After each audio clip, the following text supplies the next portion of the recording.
A few minutes ago, I received a very nice note from someone on this call saying, Simon, break a leg. That was Jessica's note to me about 15 minutes ago. Break a leg. And as you may know, it's a popular saying in the world of theatre, wishing someone good luck, break a leg just before they go on stage. Unfortunately, just 2 or 3 months after competing in the World Championships a few years ago, I took that advice a little bit too literally. Not because I broke my leg, but because I ruptured my Achilles tendon. And it turns out it's not best practice to do that. It's pretty uncomfortable to fully rupture your Achilles. I did it playing squash.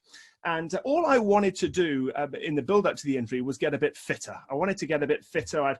Too many times my mother had given me very different advice from Karsten's mother-in-law. And my mother saying, Simon, you need to eat less.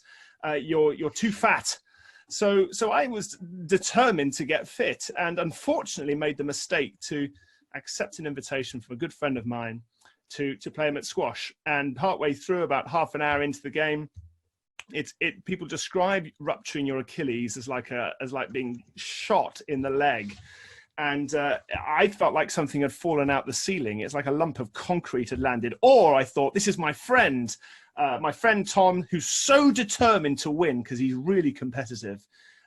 He's taken me out with his racket. And as I fell to the floor, clutching my ankle, I said to him, what do you do that for? And he insisted it wasn't his fault. He said, look, I'm 4 games to 0 up. Why would I try and sabotage your own leg? Anyway, it just went. It turns out that playing explosive sport in your 40s is not the same as when you're in your 20s. So I end up in hospital and was presented with the most extraordinary question by the doctor, presenting me really with a tough choice. And the doctor said to me, having checked that I'd ruptured my Achilles, he said, yes, that's definitely ruptured, definitely full rupture. Seen the scan, he said, the question is, do you want me to operate? And I looked at him, I said, you're giving me a choice? What do you mean? Do you want, you're the doctor. I don't know whether you should operate, but I don't know. Yes or no? Do I have a choice? He said, of course. I said, but my Achilles it's snapped. He said, no. It doesn't snap. It just tears. It can build back together again. He said, you either have the operation or you don't. I said, what? So it heals by itself? He said, of course, it'll take time. And I found myself thinking, well, what do I do in this? Now, luckily, I had an ace in the hole. You see, my father is a doctor. He's worked in operating theatres and intensive care units for 40 years. And needless to say, bring an expert. So I turned to my father. I said, look, Dad, what do you think? Do I have the operation? And my father, consultant anaesthetist with more than 40 years experience, said to me, he said, Simon, if you can avoid the operation, avoid the operation. I thought, well, if that's what an anaesthetist is telling me, then fine, there we go, decision made. So I took the call to let it heal by itself. The risk of re-rupturing, it turns out, is much higher, but I took the call, decided, get put in a plastic boot. It's about this big, like an enormous Wellington boot, which they said you're going to have to wear this for, I said, for a few weeks. I said, how long? They said, about 3 months. I said, you're kidding. They said, no, seriously, 3 months in this plastic boot to keep your foot in the right place so it can heal. 3 months. And I said, right, well, do I have to, how do I wear it on walking? They said, yes, you need to wear it all the time. I said, well, okay, I understand that. I mean, not literally all the time. They said, no, really all the time. Now, if you've ever injured your foot badly, then you'll know that, and you've been stuck in one of these boots, that especially if you're married, you're in a relationship, that having to wear a plastic boot in bed is, it's not a good look. It's not a good look. I had 3 months wearing this thing, and it's a bit of a constraint. And 4 weeks on crutches. And of course, crutches, also a big challenge. It hadn't occurred to me that if you're using crutches, of course, you lose the use of your hands. And to carry anything, you need to crawl around on your knees. And so I spent weeks literally crawling around the house like a hobbit out of Lord of the Rings, going up the stairs. I would arrive into the kitchen unannounced, or into the living room, and my wife would turn to me and say, a bit of a surprise. Suddenly this 3'5" husband has walked in the room. So it was quite a period of rehabilitation. But what I found was that actually the tough choice with this injury was not really the doctor's question. The really tough choice came with, over a 3-month period, having to decide how to spend your time. Because of course, normal life rather stopped when you got an injury like that. Couldn't go out walking in the first few weeks, certainly couldn't go running, couldn't do sport, and couldn't really carry anything.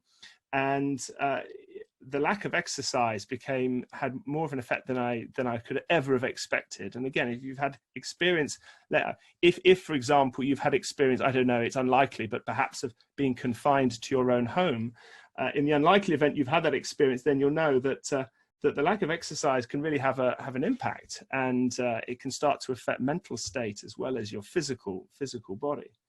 Anyway, a few weeks after the injury, it was actually New Year's Eve, thinking back to our first speaker, first storyteller. It happened at New Year's Eve, but 12 months after the events of our first storyteller's story from Sabi, wasn't it, I think?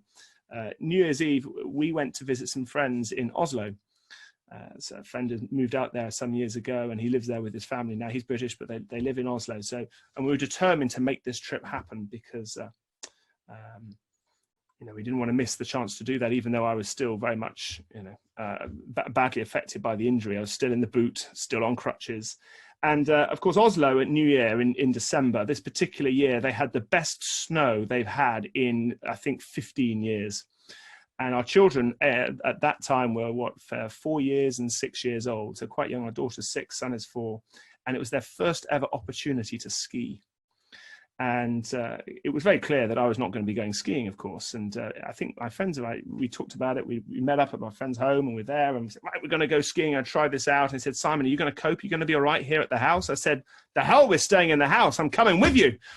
And they said, well, yeah, okay, but it's going to be pretty slippy. I said, I'm not interested. I want to, if my children are going to try skiing for the first time, I want to be there. So we parked up, and of course, yeah, and it was full of snow, and then it was a walk up the icy hill to get to the ski slopes. And of course, I wasn't going to go skiing, but I thought, I'm determined. I've got to be able to see the children ski. So I was there on the nursery slopes. My wife went off skiing with the children, watching from the sidelines on crutches. And now, I don't have any Norwegians on the call, but my perception of folk in Norway, very, very calm people. I think certainly the parenting and in Norway, they're much quieter than noisy, certainly noisy Brits. And I can remember cheering as my children were coming down the nursery slope doing their first crack at skiing, and I was there, you know, waving my crutches as they came down. I think there must have been some Norwegian skiers coming down thinking, what's wrong with the crazy Englishman, you know, on his crutches on a ski slope. But I thought that was the choice I made. I thought, I'm willing to take the risk to re-rupture my Achilles because I want to be able to see my children ski. And over the following few weeks, I mean, it was 3 months, as I say, in the boot. I got rid of the crutches after about 4 or 5 weeks. But the emotional impact of the injury was a real shock in terms of the stress and management of it. Meditation was mentioned earlier, I think, in this call, wasn't it? I learned the value of meditation to try and calm the spirit during that time, because again, there's sudden stresses that would just burst in for no obvious reason. You know, having dinner with friends and suddenly we'd just get really stressed and just the mind would start whizzing. It was a very, very strange experience as a result of perhaps the trauma of having had the injury. But it was also an experience where, yeah, I was really confronted by that challenge. That really, I think, what I've come to realize to be one of the toughest of choices, which is when the chips are down, how do you really spend your time? And it's not always an easy decision to make. But what I found was that meditation can help if things are getting stressful, and the value of trusting your gut. The only regret I have from the experience was that after we came back from the trip to Norway, I made the mistake of telling my physiotherapist what I'd done over the New Year's Eve break.